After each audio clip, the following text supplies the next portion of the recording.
Здравейте, уважаеми приятели на гражданското общество и добре дошли отново в подкаст сериите, където си говорим за пътят на хората, говорим си и за корпоративна социална отговорност.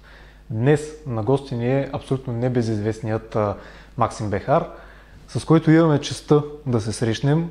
Човек, за който казва, че ако мечтите ти не те плашат, значи не са достатъчно големи. Правилно ли ще, ако можем да започнем така? Абсолютно. На всеки човек мечтите са му в основата на успех, неуспех, на радост и разочарования. Какво е мечта? Никой не бих се наел или не бих поел риска да правя дефиниции. Това, което искаш да постигнеш, това, което ти е приятно, това, което ще направи щастлив. Обаче, ако наистина тази мечта малко те кара да потрепериш, да се пооплашиш, ако не е такава, това означава, че нещо всекидневно, нещо обикновено. Ако обаче се стреснеш, все пак е знак, че би могъл да постигнеш нещо повече. Скъпи приятели, кой е Максим Бехар? Какви са неговите успехи в бизнеса? Как е започнал? Какво е самото начало? Също така, какви каузи е постигнал в живота си и какви предстои да постигне? Останете до край, за да чуете този подкаст. Максим, добре дошъл тук. Благодаря. Ние сме благодарни наистина, че си част от този подкаст.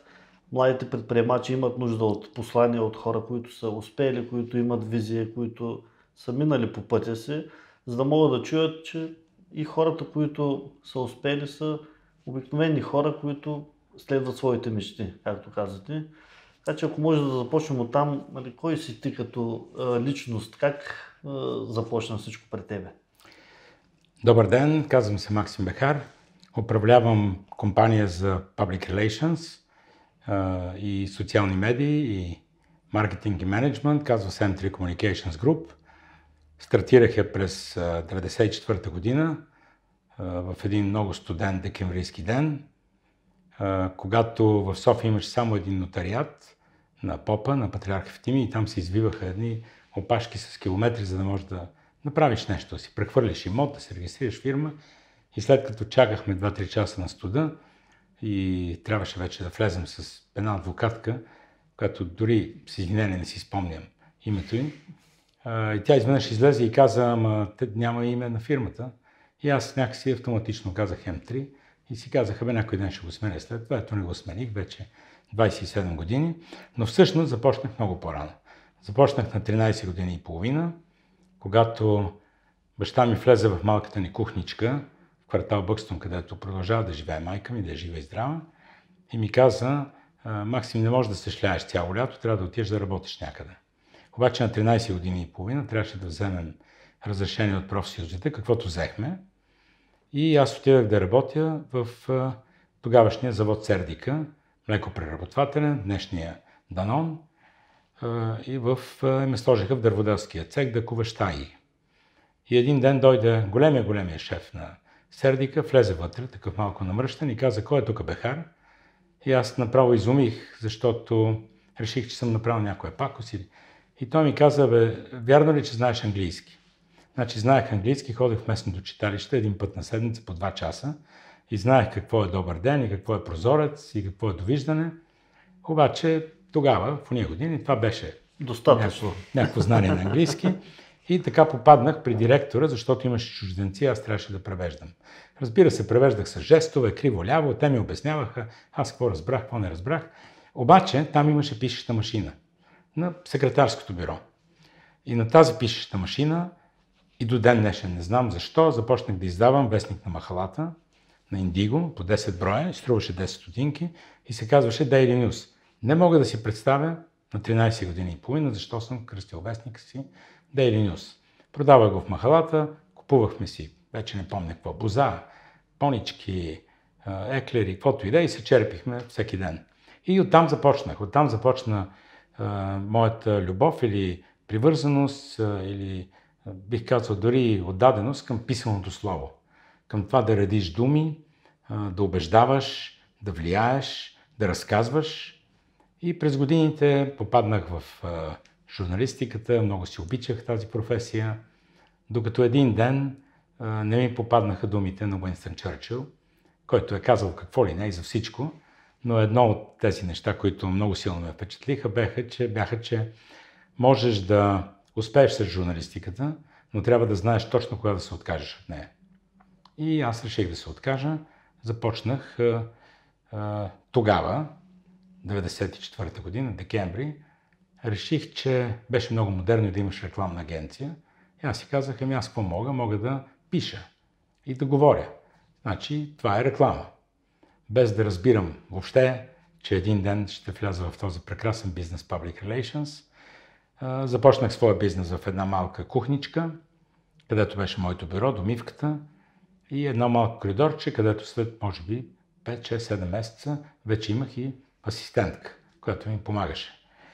И така, от този ден до днес, всеки ден отивам на работа с все по-голямо удоволствие, всеки ден отивам на работа с страхотни очаквания, какво ще се случи, кой клиент какво ще направи, някой може да ми се скара, някой може да ме похвали, на друг клиент как ще направим така, че той да бъде промотиран по-добре и да бъде всъщност успешен на пазара, защото това е нашата работа, да консултираме нашите клиенти как да бъдат по-успешни. През всички тези години развивах страшно много бизнеси в областта на публичните комуникации, правих какви ли не неща и измислях в различните години различни дефиниции. Какво е Public Relations? Когато ме питаха тогава, в средата, края на 90-те години, какво правиш по цял ден? Какво е това Public Relations? Аз казвах, измислям новини. Да, измислях новини, защото ние бяхме звено между нашите клиенти и медиите.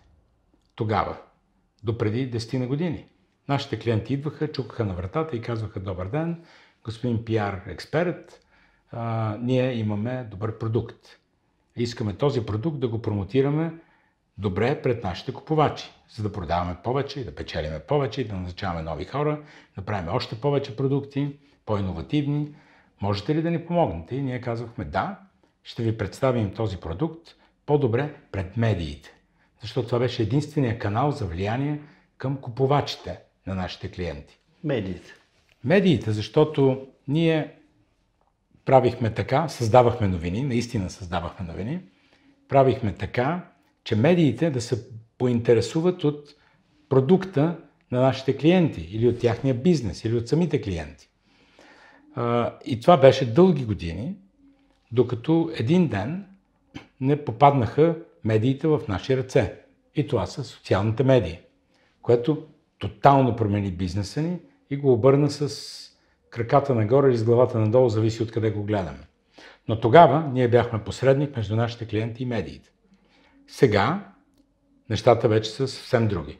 И тази дефиниция правя новини вече не важи, въпреки че част от нашия бизнес е така наречения сторителинг, или да влезем в социална медия и да разкажем за продукта на нашите клиенти, така че хората да се поинтересуват. Но по-скоро от първо лице. От трето лице. От трето лице, да. Но, защото... Като човек, който е страничен. Да. Тоест, както ние го наричаме, third party. Защото естествено е, че клиентът ще хвали своя продукт. Естествено е, че Public Relations консултанта ще хвали своя продукт. Въпросът е някой страничен човек, какво правим като искаме да си купиме телевизор или нов телефон или камера или каквото и да е. Влизаме в YouTube. Влизаме в YouTube, за да видим ревютата, за да видим третото мнение, независимото мнение, страничното мнение. И сега дефиницията ми за Public Relations е да казвам истината така, че хората да я разбират. И тук ключовата дума е истината. В това море от фейк нюс, в това море, в което 4 милиарда, ако не и повече, души на планетата имат медии в ръцете си и могат да пишат каквото си искат, както си поискат, ама дали са пили 3 чаши вино или 2 коняка или 2 ракии и им е дошло нещо на главата, дали са си измислили, дали целенасочено искат да направят някоя лъжлива новина, за да те подведат. Именно в това море ние акцентираме в нашия бизнес върху истината, но казана така, че хората да я разберат, защото това вече е професионализма. Нали, може да се биеш в гърдите и да казваш, колко е важна истината, как ние я казахме, никой, ако не те е разбрал, какво от това?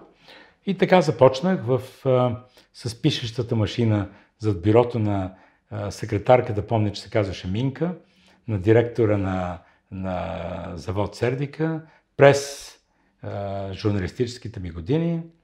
Разбира се, прекарах междувременно 5 години в един машиностроителен завод. Като шлосер започнах от стажант и стигнах до най-високия шлосерски разряд, тогава 7-ми. И най-интересното е, че моето менгеме, не знам, може би много от вас не знаят какво е менгеме, но това е един уред, в който закрепваш детайла и работиш върху този детайл. Дали ще го пробиеш с боромашина, дали с пила ще го фанеш, както и да е. Моето менгеме от онези мои работнически години сега се намира в моето малко кабинетче в M3 Communications. Най-малката стая от целия офис е моите и въобще не ми трябва по-голяма, но там си има моето менгеме, на което прекарах 5 работнически години, в което се научих на много неща, на страшно много неща. Супер. Имаше много важно послание в твоите думи, което можем да извлечем, че човек трябва да обича своята работа. Даже не бих казал работа, ами това, което прави и бизнеса, който изгражда, трябва да го обича, да го усеща в сърцето. Така че през тези години, които са от 13-та година, която споменати и си написал вестника на пишещата машина, до завършването ти на средното образование, то беше ли насочено към тази работа с медиите или образованието беше съвсем различно като посока? Не, средното ми образование беше гимназия, което беше съвсем нормално в тези времена.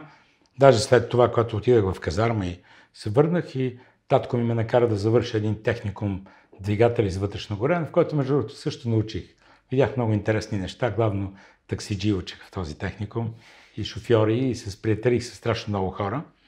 Но след това, за съжаление, няколко пъти кандидатствах и все не ме приемаха и аз трябваше да остана Не трябваше, просто останах в този машиностроителен завод и накрая отидах да уча икономика, което пък ми даде изключително много полезни неща за журналистиката. И винаги съм твърдял, че дори в нашия бизнес да завършиш public relations или да завършиш журналистика не е достатъчно. Трябва да имаш повече познания, трябва да имаш по-голям поглед, по-широк поглед върху нещата, ако може да се специализиране още по-добре. Право, икономика, може би медицина. Примерно аз от един public relations експерт не мога да направя доктор, не е възможно. Обаче от един доктор става един прекрасен пиар експерт, който може да се занимава с фармацевтичния бизнес или с фармацевтични компании или фармацевтичен маркетинг. И за това смятам, че, знаеш ли, Вадим, никога не задавам два въпроса по време на всичките хиляди интервюта, които съм направил през годините за колеги, които са кандидатствали за работа в М3. Единият въпрос, който никога не задаваме, какво си завършил, и втория въпрос, откъде си. Защото и двата въпроса могат да предизвикат дискомфорт. Нали, някой може да е завършил наистина. Имах миналия ден интервю и с голямо притеснение момичето каза, че е завършило право, очаквайки, нали, съответния отговор, ама чакай, как така завършил право, пък кандидатстваш в M3 Communications. И аз си казах, супер, това е много полезно, това е нещо, което може да ви свърши много добра работа, ако работим заедно. И другия въпрос, откъде си, защото дълги години в България, нямам представа дали все още, има нищо чудно, да имаше голямо разделение между софиянци и несофиянци. Нали, тия хора, които не бяха от София, вие от провинцията, така от провинцията онака, още повече, че имаше и гражданство, не можеше да живееш в София до 90-та година, ако нямаш разрешение да живееш в София. Това беше абсурдно. И поради това смятам, че ако попитам някой откъде си, може да предизвикам известен дискомфорт. Обаче, и тук искам да се обърна към всички ваши зрители, последователи млади предприемачи и хора, които искат да правят бизнес. При нас в M3 има едно единствено условие, за да постъпиш на работа. Едно единствено условие, нищо друго. Не питам нито откъде си, нито какво си завърши, блясък в очите. И когато правя интервюта и сега в момента правя тези дни, в Zoom, винаги гледам кандидатите в очите. Сега е много по-лесно, когато е в Zoom или в Teams или в която и да платформа. защото даже ти си задължен да гледаш в очите, за да може те да те видят също. Винаги гледам в очите и искам да видя блясъка, т.е. желанието за успех, желанието за развитие в бизнеса, желанието да направиш нещо по-добро. И тъй като ти започна с това, че успешен в бизнеса или за успехите в бизнеса, аз нямам много дефиниции за успеха. За мен успешният човек е щастливият човек. Без значение какво прави. Можеш да продаваш в плод и зеленчук, можеш да чистиш някъде офиси или домове или каквото и да е, можеш да караш такси, можеш да занимаваш с какъвто и да е бизнес. Ако си щастлив, си успешен. Защото не може успешният човек да не е щастлив, не може да не изпитва удоволствие от това, което прави. Без значение, отново, без значение какво правиш. Да, в един бизнес се печели повече от друг. Да, в една работа може да спечелиш по-малко. Не си успял да си намериш такава работа, че да спечелиш повече или не си успял да се развиеш така. Защото има образование, има практика, има всичко друго, обаче има и малко късмет. И когато намериш всички тези съчетания, без късмета, не би трябвало да се отчаиваш. Защото късмета рано или късно идва. Няма човек, при който да не е дошъл късмета, обаче ние трябва да сме си извървяли нашия път. Сме положили усилия. Иновации, идеи, това са думи, които през 2021 година, ако ги нямаш в главата и в бизнеса, просто няма как ти да бъдеш успешен, няма как да бъдеш щастлив дори. Ако утре не си направил нещо по-добро от вчера, няма как да успееш, няма как да се развиваш, няма как да получаваш по-висока заплата или да имаш повече печалби в бизнеса, защото това също е важно. В бизнеса особено няма как да... Знаете ли, през 2000-та година попаднах на една американска компания, бидейки в Америка, спонсорирах си едно пътуване от един месец. Тогава беше за мен невъзможни пари. Взех кредити, заеми от някои, вероятно лични. Нямам спомен, така или иначе един месец изкарах в Америка. От Бостън до LA, през 12 щата, видях с много пиар компании. Исках да разбера какво е това Public Relations бизнес. Америка и Великобритания продължават да бъдат водещи в нашия бизнес в целия свят, защото там е измислен пиар бизнеса. Попаднах на американска компания Hill & Knowlton Strategies, номер 1 в света, корпорация, с която продължаваме да бъдем свързани, защото ние сме техния офис в България. И когато се прибрах, тогавашният президент Хауърд Пастър, той почина, много такъв легендарен пиар експерт, ми написа имейл, че аз трябва да се срещна с техния вице-президент, който стои в Франкфурт, Теренс Билинг, най-добрият ми приятел и учител в бизнеса, отиде си преди 3-4 години и по стечение на обстоятелствата, може би така трябваше да стане, аз бях до леглото му, когато той си отиде в една франкфуртска болница. Но тогава се видяхме с Теренс Билинг 2000-та година. Много супер интересен човек, легенда в световния пиар. Наистина легенда. И седнахме да вечеряме в едно италианско ресторанче и той ми каза: разкажи ми за твоя бизнес. И аз, разбира се, такъв 2000-та година, типично облечен с костюм, с връзка, като търговски пътник малко, с една найлонова турбичка, в която имаше бутилка червено вино българско и брошура на моята фирма. Въобще беше голям срам. Обаче такива бяха годините сега, преди 20 и кусор години. И аз почнах да му разказвам, ние правим един много честен и много почтен, защото България имаше много лош имидж и продължава да има не чак толкова добър, между другото, за голямо съжаление. Но тогава България беше мутри, мафия, корупция и всичко останало. И аз почнах да разказвам на Теренс как нашия бизнес почтен, честен, точен, ние така, ние онака. И той ме гледаше около половин час и ми каза: абе, знаеш ли, Макс, ти нищо чудно скоро да фалираш. И аз му казах: чакай малко. Защо? Бехме изпили вече една бутилка вино. Казах: защо? И той каза: ти нито дума не спомена за печалба. Как така ще правиш бизнес без печалба? Абсолютно беше прав. Защото в бизнеса, ма и в личния живот, като работиш добре, като се представяш добре, печелиш добре, а в бизнеса това е 100 пъти по-важно, защото инвестираш, даваш по-добри заплати или разпределяш печалба. Най-важното, инвестираш в бъдещи проекти, за да се развиваш. Бизнесът е като колело, велосипед. И това е азбучна истина. В момента, в който спреш, падаш. Трябва да въртиш нон-стоп. Нон-стоп. И тези 27 години с огромно удоволствие въртя педалите и да знаете, не само това, което ме попитахте, да изпитваш удоволствие от това, което правиш. Не е само това. Да изпитваш все по-голямо удоволствие. Защото ако радостта, удоволствието, задоволството дори ти е на едно равнище, може да те успи. Всеки ден, ако изпитваш това, което аз правя, всеки ден си карам колата към офиса и през мозъка ми минават в коя стая влизам, как се усмихвам, на кого казвам добър ден. Сега, за съжаление, повече в Zoom, обаче приспособяваме се. Трябва да се работи и да работиш с визия и с желание да бъдеш все по-добър. Ако го нямаш това желание, няма никакъв проблем. Живееш си щастливо, семейство, работа, ходиш на работа сутрин в 8:30, тръгваш си в 17 часа, пак можеш да бъдеш супер щастлив. Но не можеш да развиваш бизнес и не можеш да бъдеш иновативен.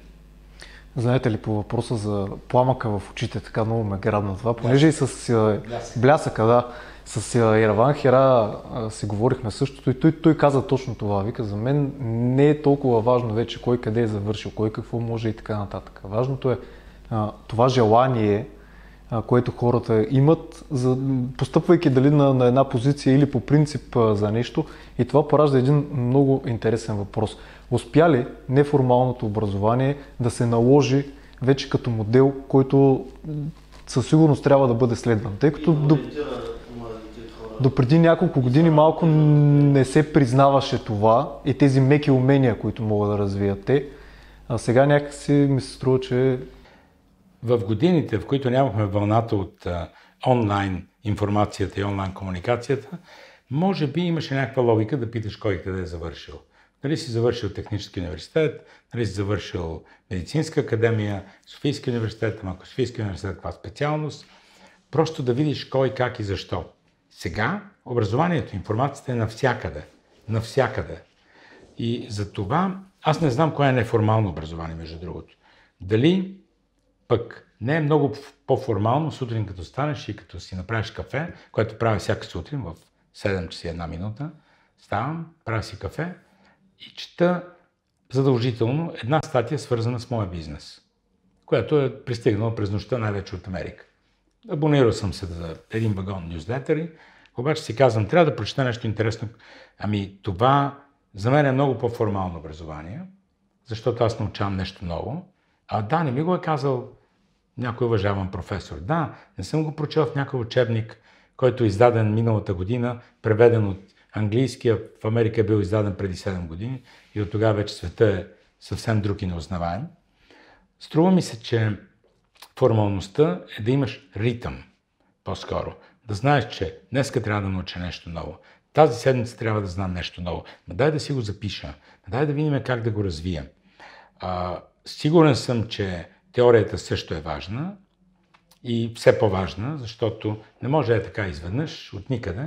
Излезеш от гимназия и почнеш да четеш статии и да си мислиш, че си голям експерт. Проблемът е, че, и това много път съм го казал, и не е само в България. Образованието се движи с 30 км в час. Практиката се движи с 100 км в час. И проблемът е, че не е проблема в различната скорост, а в това различно движение пропастта между теорията и практиката се увеличава много бързо.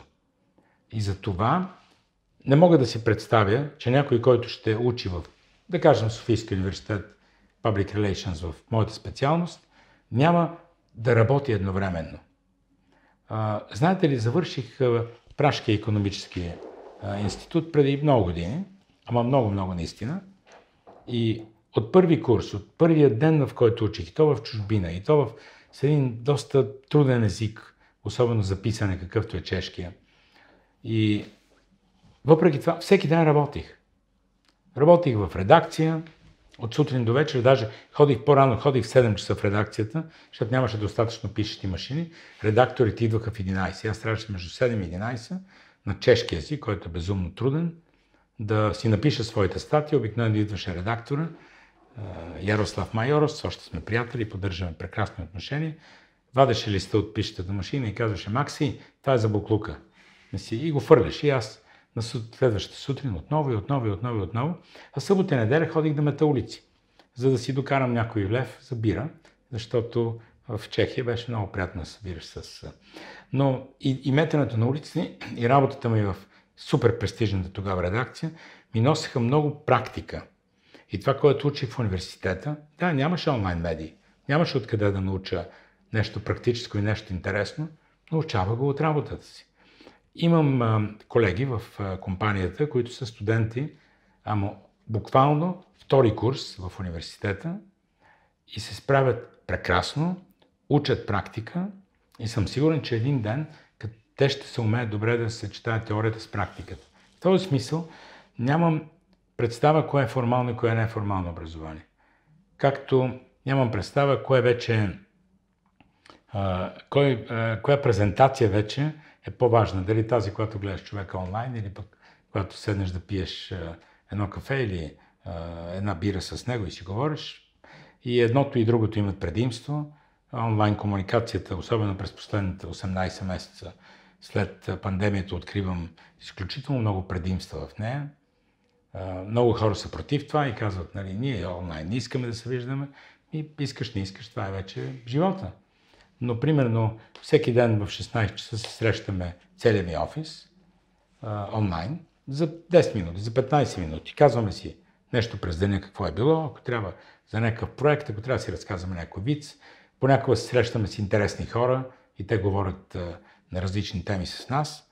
Но аз всеки ден се виждам с всичките мои 40-50 колеги на екрана. Гледам ги в очите, те ме гледат в очите. Това в офис не е възможно да се случи. Няма как да ги събереш в конферентна зала, пък да ги гледаш всички в очите, ама те да те гледат, ама да те виждат, ама да си говорят, това е загуба на време. Обаче в онлайн комуникацията се оказва много полезна. На всичко отгоре, не само ги гледаш в очите, не само говориш със своите колеги, влизаш в тяхните къщи. Виждаш им кухните, виждаш им холовете, виждаш им стените, библиотеките, картините. Тези неща са детайлни, те говорят много. Те влизат в моята къща. В онлайн пространството, разбира се. И смятайки тези предимства, ми се струва, че понякога онлайн комуникацията е много по-важна и много по-ефективна. Ние трябва да свикваме с нея и да развиваме. И в този смисъл всичко това е образование. Формално, неформално, всичко това, което научаваш, обаче с труд. Искам да съм абсолютно ясен и категоричен. С работа, с труд, с мислене, с иновации. В днешния бизнес се изисква много мислене. Не е така някой да дойде, пък да направиш една сделка. Да, има и такива вероятно. Някой комисионер вземе 10%, стигат му тези пари, сложи си ги в банка и си каже: аз постигна големи успех. Много съм щастлив, имам си апартамент, имам си семейство, имам си едни пари в банка. Да, има и хора, които така са щастливи.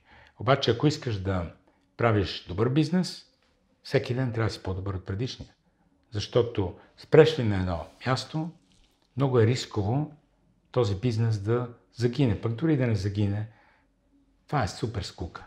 А днешното поколение, младите хора, според мен е последното, което искат да намерят някъде, това е скуката. Добре, говорейки за бизнес, за печалби и за образование, можем да открехнем темата за корпоративна социална отговорност. Живеем в едно пространство, всички заедно. Няма как да правиш бизнес само ти и да не се интересуваш от това, което е извън прозореца на офиса ти. Или извън вратата на офис градата, в която си, или апартамента, или където и да е. Беше съвсем ясно още в края на 90-те години, че бизнесът в България, за да бъде успешен, трябва да работи заедно по някои казуси. Неговия клас да се чува много силно в правителството или в хората, които тогава още не знаят какви закони да направят, как да ги направят. И разбира се, другия много важен елемент беше да работим така, че в България да има честен, етичен, точен и прозрачен бизнес.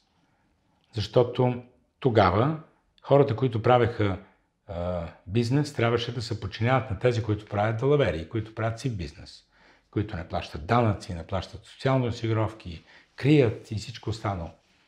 И няма как да бъдем конкурентни помежду си. През 2002 година написах първия в България стандарт за бизнес етика. Като председател на форума на бизнес лидерите тогава. Защо? Защото отивах с царя, който тогава беше премиер, или премиера, който беше цар, ме покани да отида с него в Лондон на един бизнес форум, на който се очакваше принц Чарлз да дойде и да говори. И аз си казах, какво да му занеса на принц Чарлз? Няма да му занеса розово масло, мускалчета или някоя икона, или... по-добре да му занеса бизнес етик стандарт. Беше една неделя, обадих се на моя приятел Гилбърт Макол, който все още е част заедно с мен от форума на бизнес лидерите. Седнахме с Гилберт в малкия офис на форума тогава, написахме този стандарт за бизнес етика, занесах го в Лондон, принц Чарлз не дойде, след което аз бях много обиден обаче и казах на неговата европейска директорка, ето ти стандарта за бизнес етика, дай го на твоя шеф, принца на Уелс, и му кажи, че ако не дойде до година в България, да си ми го върне обратно. Просто го казах дори от... Това го има на запис някъде, за да изляза от тази ситуация, в която царя до мене, пък принц Чарлз не дошъл, по някаква причина. Една седмица по-късно получих покана от принца на Уелс да отида да обядвам с него в дворец Сейнт Джеймс в Лондон. Отидах, обядвах, дадах му стандарта за бизнес етика. След 4-5 месеца, на другата... Не, след 3 месеца. След 3 месеца той пристигна в България. Обикаляхме с него, видяхме се, запознах го с форума на бизнес лидерите, запознах го с много мои колеги, млади бизнес предприемачи в Шератон, всички представяха своите продукции. Но защо ви го разказвам? Защото когато вече стандарта за бизнес етика беше факт, аз обиколих всичките 27 областни града в България, като изключа София, в които имахме много срещи, и представях стандарта за бизнес етика пред местните бизнес организации. Имаше тогава едни организации или формации, които се казваха бизнес инкубатор. По някаква причина, не знам защо се казваха бизнес инкубатор, беше някакъв проект на Европейски съюз сигурно. И в тези бизнес инкубатори събираха се много хора. Между в моя роден град Шумен дойдаха към 250-300 души и аз представях стандарта за бизнес етика 2002 година. Най-честият въпрос, който ми задаваха, беше какво е бизнес етика? Какво е бизнес етика? Обясни ни го с думи просто и човешки да го разбереме. Много добре звучи. Нали? Бизнес, пък етика е позитивна дума в български език. Няма как да си помислиш, че етиката е нещо лошо.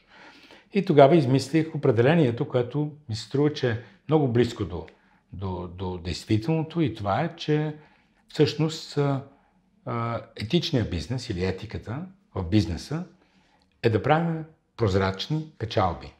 Да правим печалби по прозрачен начин. Защото ние бизнеса трябва да правим печалби. Но ако са по прозрачен начин, прозрачността гарантира етиката. Гарантира, че не правим далавери. Гарантира, че не лъжем. Гарантира, че не крием данъци. Гарантира, че си правим бизнеса така, както би трябвало в целия свят да се случва, за да има конкурентна среда, иновации и мотивация на хората да правят бизнес. Защото ако ти си много честен и почтен, се биеш в градите и подписваш стандарти за бизнес етика и ги приемаш, си ги слагаш на уебсайта или всичко останало, може да си единствен, ама 100 компании ще правят неетичен бизнес, сив бизнес, няма да плащат данъци, ти не си конкурентен въобще. Да не говорим, че си извън закона, да не говорим, че си вреден за държавата, да не говорим, че не даваш данъци за нещо, за което трябва да даваш данъци, защото всички ние живеем в тази държава.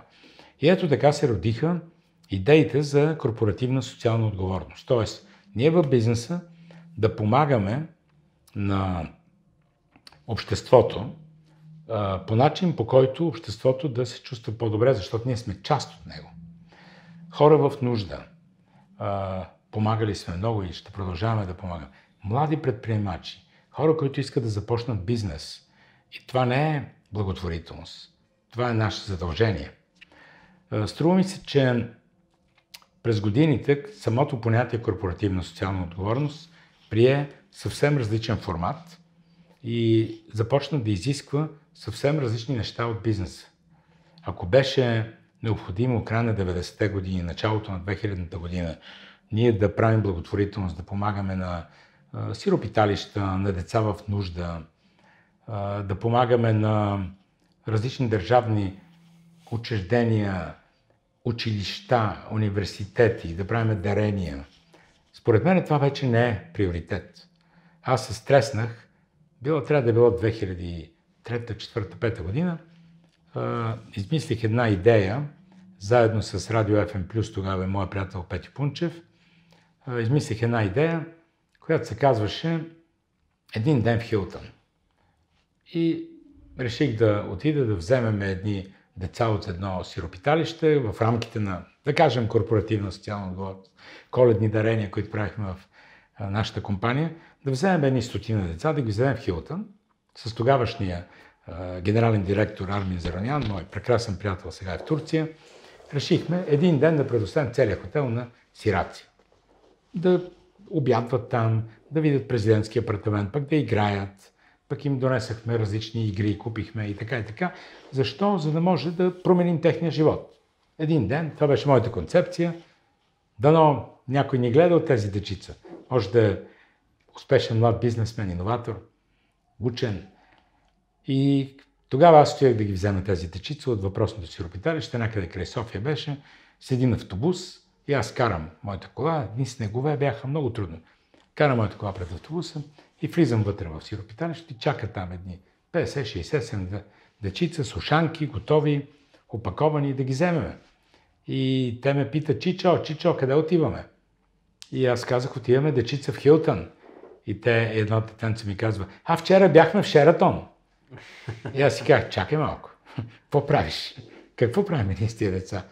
Чакаме ги да дойде Коледа, да ги разкарваме по 5-звездните хотели. Това е абсурд. И може би този момент беше повратната точка, когато си казах, чакай, не е необходимо да водим. Разбира се, това мина прекрасно събитието в Хилтън. Имаш адски много доволни деца, щастливи, подаръци и всичко останало. Но след това се замислях и си казах, чакай малко. Не е достатъчно това нещо за бизнеса. Не, ние сме бизнес. По-добре да отида да направя една презентация пред млади хора в университета или още по-добре в гимназиите, в техникумите, в училищата, а не в университета, защото в университета вече всеки е взел своята ориентация или си е взел бизнеса в ръце. Предпочитам да работя с ученици, които са 9-10 клас. И започнах да мисля след този случай малко по-широко на тема корпоративна социална отговорност. На практика всичко полезно за обществото, което един бизнес направи, това е корпоративна социална отговорност. Сега обявихме от 1 декември нашата компания за компания без пластмаса. Plastic Free Business.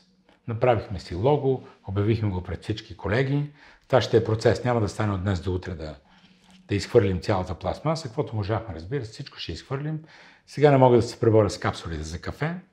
Чакам предполагам, че ще пуснат и алуминиеви капсули за кафе. Вкъщи имам само алуминиеви или биоразградими, обаче са на друга система.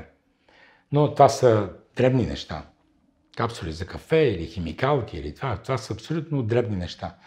Но когато ние започнем един процес и когато кажа на моите колеги и ние се обединим около тази кауза, да нямаме никаква пластмаса в нашия офис. Никаква.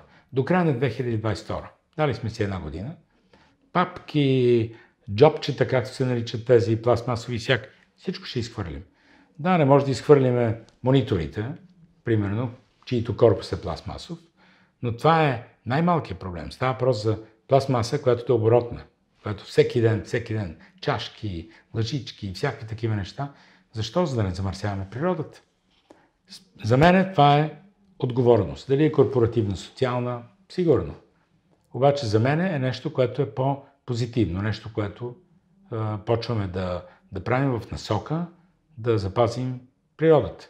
Купих си преди 3 месеца малка кола електрическа, но съвсем мъничка, смарт, за 2 души. Не слизам от нея. И това е също един жест, освен че е прекрасна кола и много добре се кара, обаче пазиш природата. караш малка кола, която предотвратява задръствания в София, които са много големи. И ако ние, хората, които искаме да отправим послания, които сме започнали Българския форум на бизнес лидерите, които сме работили здраво, за да говорим за това колко е важно да се държим добре в обществото или да бъдем добри граждани на обществото. Тези, които сме се борили да доведем принц Чарлз тук, за да може да види той в България колко е добър бизнес. Между другото, някои от вас може би си спомнят за големия британски наплив за купуване на жилища и на къщи. Тук има в момента около 100-120 хиляди британски граждани, които в България са си купили имоти, ами тези, които са в Банско, по морето. Аз познавам много, които живеят по села, супер щастливи са. Това беше благодарение на посещението на принц Чарлз 2002 година. Защото той доведе към стотина журналисти с него и аз имам минимум 10 клиента, които след това са ме потърсили за услуги, за сътрудничество, за съвместна работа. И аз съм ги питал, що сте тук. И те казах, ми видяхме по BBC голям репортаж от България и принц Чарлз, който чете стандарт за бизнес етика, който говори каква хубава държава е България. Тоест, това са важни неща. И всички тези, ние, моите колеги, приятели от форума на бизнес лидерите, които сме го правили това нещо, сега трябва да бъдем тези, които да го апгрейдваме, да го развиваме и да си казваме, не, даренията не са достатъчни.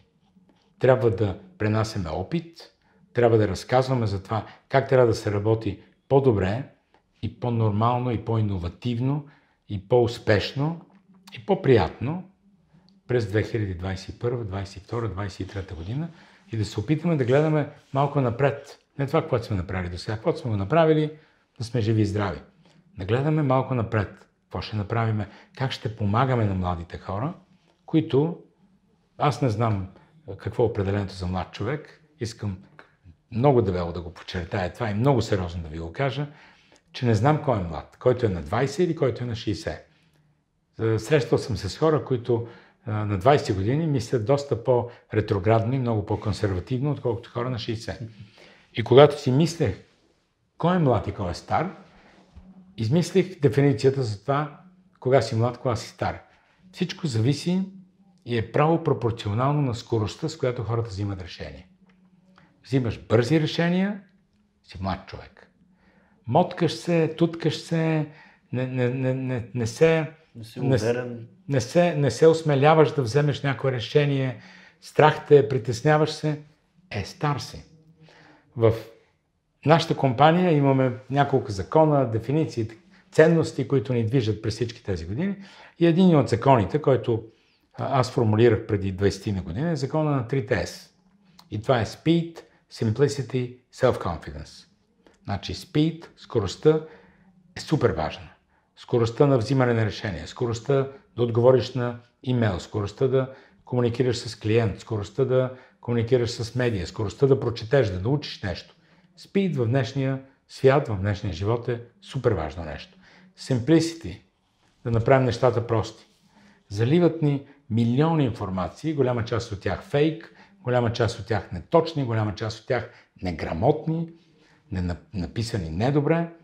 И всички ние трябва това нещо, което четем, ама това са милиони байтове, всяка сутрин информация, милиони букви и препинателни знаци, да го направим така, че да бъде лесно разбираемо както за нас, така и за хората. И това е simplicity. И да имаме приоритети. Днеска имаш 20 задачи. Супер! Не можеш да потънеш в морето от тези 20 задачи. Трябва да знаеш коя е първа, коя е втора, коя е трета. Останалите 17, ако му дойде времето. След това 16-та ще стане първа утре, ако няма нещо по-важно. И третото е self-confidence. Не познавам нито един успешен човек, който да го е направил, да е постигнал нещо без self-confidence, без самочувствие. Трябва да има самочувствие. Много често са ме питали, ти ли си на първо място в нещо си? И аз казвам, не знам, обаче имам самочувствие, че съм на първо място. Може би съм на четвърто. Обаче се държа така, все едно съм the best.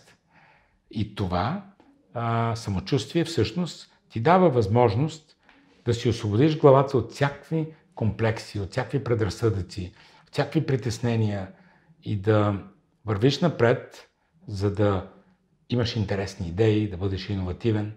Така че младият човек е този, който взима бързи решения и който мисли иновативно. Старият човек е този, който не може да прави тези неща. Може би вие сте млади, ако искате да го докажете това, speed, simplicity, self-confidence. Благодарим за това послание и може би към финала важно визитата на принц Чарлз, твоя лична кауза, която е постигната, можем ли да сложим в тази графа? Нямам идея. Аз много исках след него да доведа в България майка му, кралицата. Имахме много дълга кореспонденция и с нея, и с нейната канцелария в Бъкингам. За голямо съжаление няма да стане вече, защото тя наистина е на възраст, която вероятно няма да и разреши да пътува до България. Но имам една дебела папка с кореспонденция. Имах среща с неговия татко преди няколко години в Лондон, принц Филип, който се спомина тази година. За съжаление и на тази вечеря ние си говорихме доста за България. Той прояви много голям интерес, разбира се, към техния братовчет цар Симеон, но и към това имаше много добро чувство за България. Беше чувал много добри неща. Нямам представа дали това, че принц Чарлз тогава дойде в България. Аз една случка съм разказал много често по време на обяда, който имахме в двореца Сент Джеймс. Накрая на обяда той ми каза: сър, той се обръща с сър към неговите събеседници. Имам една изненада и подарък за вас. И аз казах: ваше височество, много благодаря. Аз съм трогнат, като бях сигурен, че ми подари или чаша за чай, или нещо, книга за историята на Royal Family в Великобритания. И той ми каза: поканил съм няколко бизнесмени в съседната стая да пиеме чай и да им разкажете за България. И аз се появих в група от 5-6 много така богати хора, с едни пури, с чаши с коняк. И аз какво да разказвам за такива хора за България, какво да им кажа? Намираме се в Югоизточна Европа, на север от Гърция, на юг от Румъния, древна земя, 1300 години. Всички тия неща или те могат да се ги прочитат, или въобще не ги интересуват. И тогава се обърнах към тях и им казах: уважаеми господа, България е www страна или www country. И те млъкнаха и принц Чарлз ме погледна и каза: да, чувал съм, бърз интернет, вие сте известни с това. Аз казах: не, няма нищо общо с интернет. Това е www. Weather, Women, Wines. И така, и те се разсмяха, въобще стана един разговор. Аз им обясних защо Weather, защото Four Seasons, Excellent Location, Balkan Peninsula, между Азия и Европа, имаме планини, имаме море, може да караш ски, може да плувни, и всичко, нали, плажове и така и така. Women, не е само women, използвах W, обаче хората. Който и да ме попита в чужбина и като ми каже: кажи кое е най-важното за България. Ама имал съм стотици разговори на тази тема. Отговарям на въпроса с въпрос: кажи ми ти, какво знаеш ти в Феникс, Аризона, или в Ванкувър, Канада, или в Кейптаун, Южна Африка. Какво знаеш ти? Кажи ми за България. Според тебе кое е най-важното? Много често са ми казвали: имате хубави плажове. Чувал съм, че Банско кара ски там и това. Чувал съм, че времето е много хубаво. И аз ги гледам и казвам: не, нищо подобно. Хората. Това е най-важното в България. И използвах това W просто за да предизвикам внимание. Това родих за 15 секунди. Когато минахме от едната стая в другата стая. Може би, ако имах 60 секунди, щях да родя нещо, което да е свързано с people. Но тази абревиатура www много ми хареса. Wines. И им казах: не са само вината. Кухнята. Това, което правим, как го готвим. И стана една така много добра приказка с тези хора. Те питаха много за инвестиции и за това. И останаха, според мен, с много положителни погледи върху България. Защо ви го казвам това? Защото и се връщам на принц Чарлз. След много години срещнах случайно принц Чарлз на една вечеря.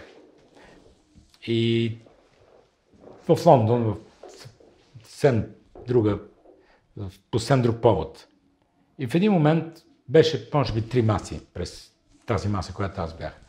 В един момент той тръгна към мене и имаше такова паркет за танци по средата и той прекоси този паркет и аз си казах, абсурд, този човек едва ли ме помни. Аз съм се виждал един път с него. Не, 3 пъти, 4 пъти тогава се бях виждал с него, обаче това са мимолетни срещи. В един момент той се доближи до масата, в която бях и ми каза I remember www. И това, че този човек беше запомнил нашата среща, това беше супер добро. И си каза, гледай как за 15 секунди можеш да измислиш нещо да продадеш в България. А това да продадеш, т.е. да оставиш добро впечатление за България. А това за нас е супер важно. Посещението на Print Charles в България беше важно, но беше един малък елемент, който Българския форум на бизнес лидерите използва, за да покаже колко е важна корпоративната социална отговорност и това да бъдем добри жители на тази прекрасна държава. Когато неговия адванс им пристигна месец по-рано в България, някои от тях бяха едни дами с големи шапки, с едни чантички, Шератон, че виждахме всеки ден с тях. Това беше прес офиса, хора по сигурността, логистиката и всякакви такива. И аз им споделих идеята, че на срещата с Print Charles искам български компании да им бъде връчен официално стандарта за бизнес етика. И една дама от тогавашния офис каза, не, искаме да награди британски компании. И аз бях много твърд. Казах, мадам, супер идея, британски компания, ако ги награди в Лондон. В България той ще награди с българския стандарт за бизнес етика, който е написан от Българския форум на бизнес етика, български компании. И те се консултирали, размерахме мейли, десетки мейли и накрая ни пратиха мейл и казаха, окей, съгласен съм с своите предложения. Той даде стандарта на 6 български компании. Някои от които аз въобще не бях виждал и не познавах, защото те ми казаха, дай компании. Видях кои са се представили добре, видях кои правят добри продукции. В онези години нямаше толкова IT бизнес, разбира се, имаше повече производство. Беше важен етап. Далеч по-важно е това, което правим сега, 2021, 2022. Начинът, по който се държим в обществото. Българския пазар е много по-зрял, отколкото преди. Българските компании са много по-развити и са много по-отговорни. Бих казал много по-богати. Защото за да правиш корпоративна социална отговорност, и това е супер важно, трябва да правиш печалби. Ако не си спечелил, от какво ще отделиш, за да дадеш на обществото? Няма от какво да отделиш. И затова нашия фокус, и това го повтарям много често на моите колеги и приятели от управителния съвет на форума, ние трябва да се фокусираме върху печалбите. Етични, разбира се, открити, прозрачни, иновативни, както искате ги наречете. Печалби. В момент, в който вече имаш печалба, можеш да отделиш за това да помогнеш на обществото. И това не трябва да го забравяме. Благодарим. На финала на нашия разговор искам аз да ви попитам така кратичко, примерно в 1 минута, кое е това нещо, което вие много сте искали да постигнете, но към момента все още остава като мечта? Всеки следващ проект, който предстои. Имам супер много мечти, имам няколко книги зад гърба си, искам да напиша още няколко, които да бъдат свързани с моя бизнес. Преди 7-8 години на един от форумите в Давос една руска телевизия ми зададе същия въпрос. И аз не бях подготвен, както и сега не съм. И се чудих какво да отговоря и казах, може би да завърша Харвард. Защото някакси за мен това беше dream education. Нали, да отида. 2019 година завърших Харвард. Просто изведнъж осъзнах, че това наистина, как не съм сещал до сега. Трябваше да това. Аплайвах, минавах през интервюта, попълвах тестове и все не ставаше в продължение на 2 или 3 години. Тоест бях одобрен и все нямаше място в групата. В която бях в Харвард, в курса Leadership Decision Maker, Executive Education, имаше 2 заместник държавни секретари на Америка, имаше 1 заместник министър на отбраната, Deputy Secretary of Defense, имаше супер много висши дипломати и един човек от Европа. Това бях аз. И аз много се бях отчаял и си казах, Боже мой, защо не ме приемат? Нали? Ето аз казах, че ми е мечта. Оказа се, че просто няма места. И те чакат. Един ден получих мейл. Ми казаха, чакаме ви еди кога си в Бостън. Ето вашата програма, ето вашите преподаватели.